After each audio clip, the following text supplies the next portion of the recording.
আপনারা হয়তো দেখে থাকবেন যে পত্রিকাতে কলামগুলো থাকে অনেক ছোট ছোট, যে আমাদের মনে করেন যে এই পেজটার দুইটা ভাগে ভাগ করা আছে, এরকম কলাম থাকে, যাতে আমাদের এই লাইন পড়ে আবার এখানে আসতে আমাদের আই ব্রেক হয় অথবা আমরা লাইন ধরে রাখতে পারি না।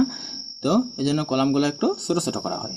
তো আমাদের মাইক্রোসফট ওয়ার্ডেও এরকম অপশন আছে যে আমরা এই লাইনগুলোকে ছোটো ছোটো করে রাখতে পারবো বা কলাম আকারে স্প্লিট করে রাখতে পারবো।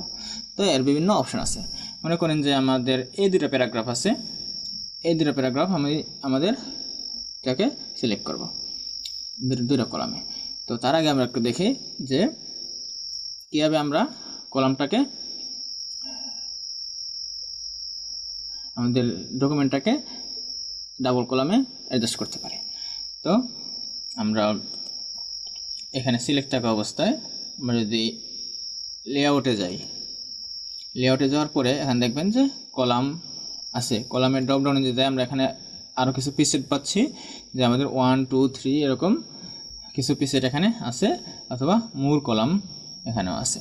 তো আমি এখান থেকে যদি 2 কলামে ভাগ করতে চাই, তাহলে এটাকে 2 কলাম যদি দেই, তাহলে দেখেন এটা কি হয়েছে, যে আমাদের এন্টায়ার ডকুমেন্টটা আমাদের 2টা কলামে ভাগ হয়ে গেছে। তো এই ক্ষেত্রে একটু আমাদের রিডিংয়ে একটু সমস্যা হচ্ছে, যে এখান থেকে এখানে আসবে কি একটু সমস্যা হচ্ছে। তো আমি এটা চাচ্ছি না যে এন্টায়ার কলামটা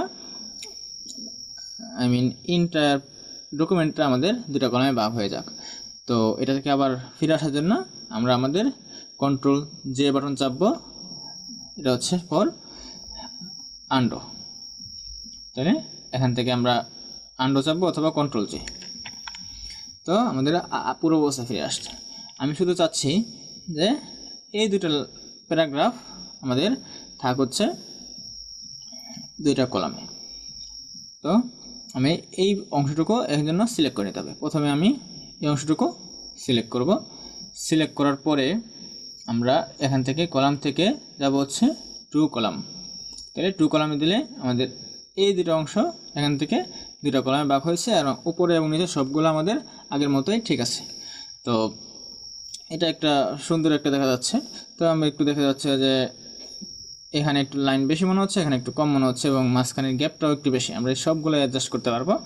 তো এই যে টেক্সটটুকু সিলেক্ট থাকা অবস্থায় আমরা এখান থেকে আমরা যদি মোর কলামস এখানে যাই, তাহলে আমরা এখানে দেখতে পাবো যে এর কিছু সেটিংস এখানে আমাদের দেখা যাচ্ছে।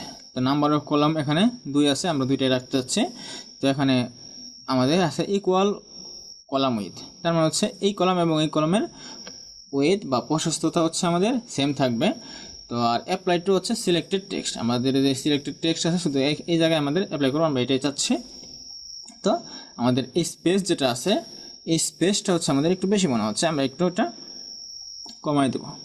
তো এরোতে ক্লিক করে আমরা এটা একটু কমাই দিতে পারি। যদি এখানে লাইভ প্রিভিউ দেখতে পাবো আমরা, তো আমরা এটা 3 এবং 4 এর মাঝখানে একটা রাখতে পারি, অথবা আমরা এটাকে কাস্টমাইজ করতে পারি, যে আমরা এই 3 পরে আমাদের এই কার্সরটা নিয়ে আমরা এখানে 3 5 করে দিলাম।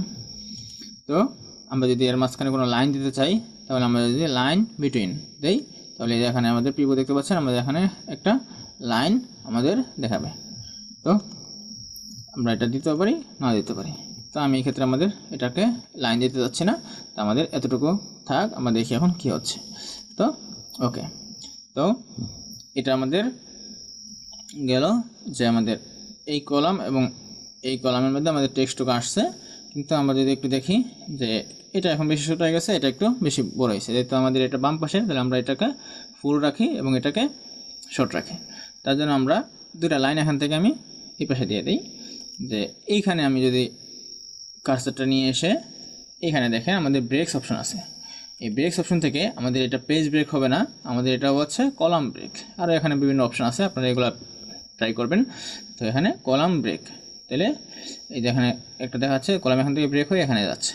তো কলাম ব্রেক যদি আমরা এটা দেই, তাহলে হচ্ছে আমাদের এখান থেকে আমাদের এই কলামটা ব্রেক হবে। এটা আমাদের জন্য কিছুটা ভালো দেখাচ্ছে। তো আমি চাইলে আরেকটু কমও দিতে পারতাম এখানে। তো আই থিঙ্ক আমাদের এখান থেকে যদি সেন্টেন্সটা শেষ হয়েছে, তাহলে আমরা এটা এখান থেকে দিলাম, আর এখানে যে একটা স্পেস রয়ে গেছে এটা আমি কেটে দিলাম।